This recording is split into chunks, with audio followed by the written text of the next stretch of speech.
I think what's happens is like you get a lot of these underground artists in the UK. They're releasing a lot of music, and then they come up real fast, and then it's like they get in with the label, and it slows down. So it's like one song. Dude, a year you notice or that whatever. all the time out here, bro. For example, Shoreline Mafia, dude. I went to school with a couple of like close friends of the people in Shoreline Mafia in the Hollywood High or whatever, right? And I remember when I got out of Hollywood High in like 2013, I was following these people. Shout out to Retro, he's like one of them, and I remember he would post on his IG story of like him going to Shoreline Mafia music video shoots. But this is like when Shoreline Mafia just like was like starting, before anyone heard of them. They would get like less than 1,000 plays on Instagram post type shit or whatever. I'd be like watching that thinking like, okay, this is pretty interesting, like these supposed to have a rap group and stuff like that. But then I once they started like blowing up and bubbling, like everyone loved them. They're at their height of popularity. Then you hear they get signed and they like disappear. There's no new post, there's no album dropping, and then you hear like, oh, they're planning on dropping an album a year and a half from now, and you're like, bro, everyone wants to hear them right now. And like the Shoreline Mafia is one example, but I've seen it happen so many like times. a little Tekka. Where I'm just like, dude, like Ransom? as soon as the artist like signs to a label, they Yeah. get all this money, but then like they just disappear. It's like they're not even there as a personality for their fans anymore. You know what I mean? Lil They Tekka. just become like this like kind of like godlike figure who just is a millionaire all of a sudden. Yeah. You're just like, what the fuck? Like, Well, this is the messed up thing. I feel like labels really do ruin a lot of things, and I think it's because they're treating these artists like investments. Yeah. They basically buy 10 artists, buy them into deals, put them into deals, whatever you want to call it, and then essentially it's sort of like, well, they're only counting on one or two of them being the big hits that are going to recoup for everyone else. and if that's the case, 8 or 9 of them, they literally don't care at all whether or not there's any music coming out. They don't care about the fan base. If they've got a Juice WRLD, for example, whether or not they're alive or not, but like they've got like a big artist that they know that they can get platinum albums out, top 10, whatever.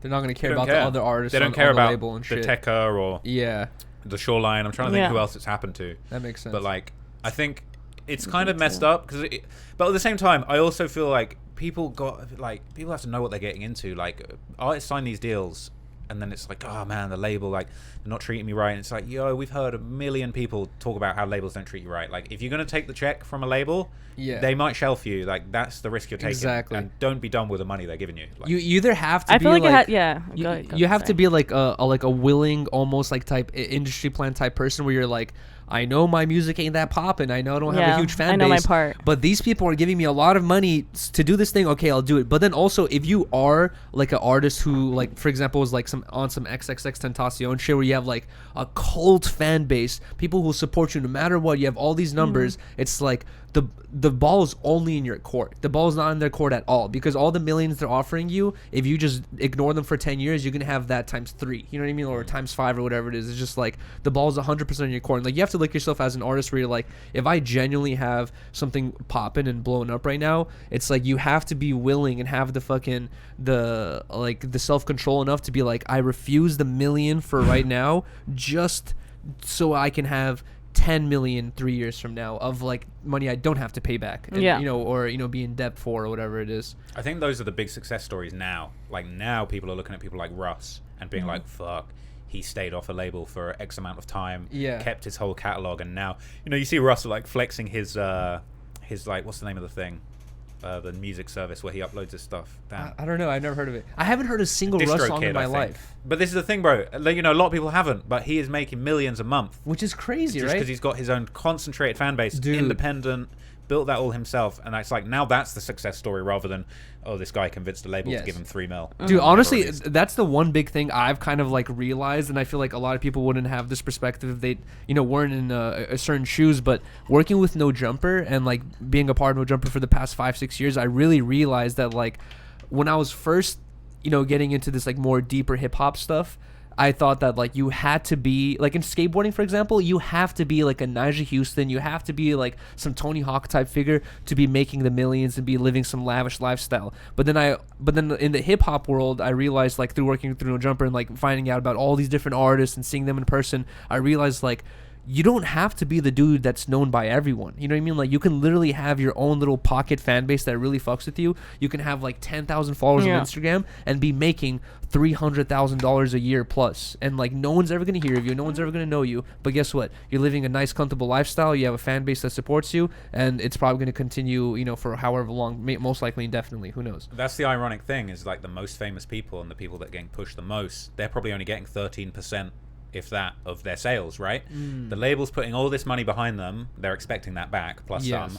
and you know, every executive involved in their career's got to get payday as big as the rapper or whatever it is. So it's like the most famous people probably aren't even netting the kind of money that maybe an independent is netting all by themselves, but it's like they get the most shine because they get to be part of this deal. And you make that trade-off, like you make a deal with the devil of like, okay, I'm going to sign to the label, I'm going to keep a fraction of the amount of money the music's going to make, and like I'm gonna not own my masters, but they're gonna put me on a bunch of billboards, and everyone's gonna know. You about think me. it's an ego thing? Because, like, for example, like with Puya, you know, and Fat Nick, it's like they have done their own thing and like independent type thing for a long time, but you don't see them on academics. You don't see them on, like, you know, a lot of social media posts. You don't see them on any like YouTube videos really, but they still are successful. They still have their fan base, but I feel like they know that like that's what they're trading off. Like, if, like when you want to be one of those artists that everyone's talking about, you have to give that trade of like 13% of my income's gonna go to this company now, you know. And they're making the music they want to make. You know, they're putting out the stuff that they think is good when they want to do it. If you're working with the label, you're gonna have to convince 10 lame dudes in a boardroom that this is the single. Those videos like Bobby Shmurda dancing on the table, I'm like, this is real. That seems like a meme. That video, like, what's the polite way of putting this? So a lot of people had a lot of spicy things to say about that video, and I think that realistically, it's just like, you know, he is dancing for a check in that video, and I kind of respect it because he got his check. But what happened? He did his 6 years in jail or 7, whatever it was. Came out and he's complaining about the label. He's saying, "Why aren't you letting me drop?" And the stuff. Basically, it's funny. Like Bobby Shmurda came out of jail. Rowdy Rebel also came out of jail, right? I don't think Rowdy Rebel was completely independent, but whatever his situation was, he was in a position where he could just like put out a bunch of music, get it going. It seems like Rowdy Rebel's career had taken a much more upward trajectory than Bobby's did, because Bobby's beefing with the label and having these issues. Dude, they should have been, at that point in Bobby's career, they should have been dancing on the table for him. You know what I mean? Like, everyone was on Bobby's side. Everyone wanted music for him. Everyone loved him.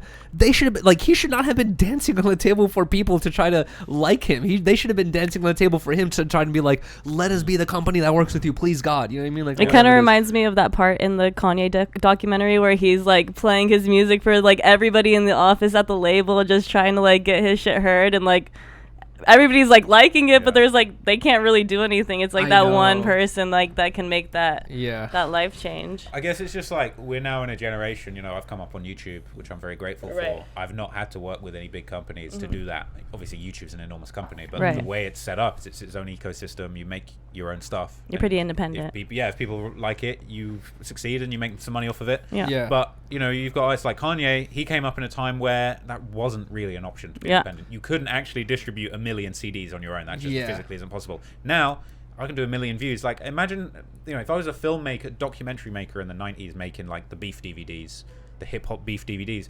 No way could I distribute like one of my videos, like my Chicago video, to 2 million people. You know, it just isn't possible. So I can only function in this current system, and it's like independent rappers, you know, they wouldn't have been able to exist in that old system. And now things have changed. Obviously, the labels are scared. They want to try and keep their little thing, because why would someone give a label 85% of their hit song for nothing now when you don't need to?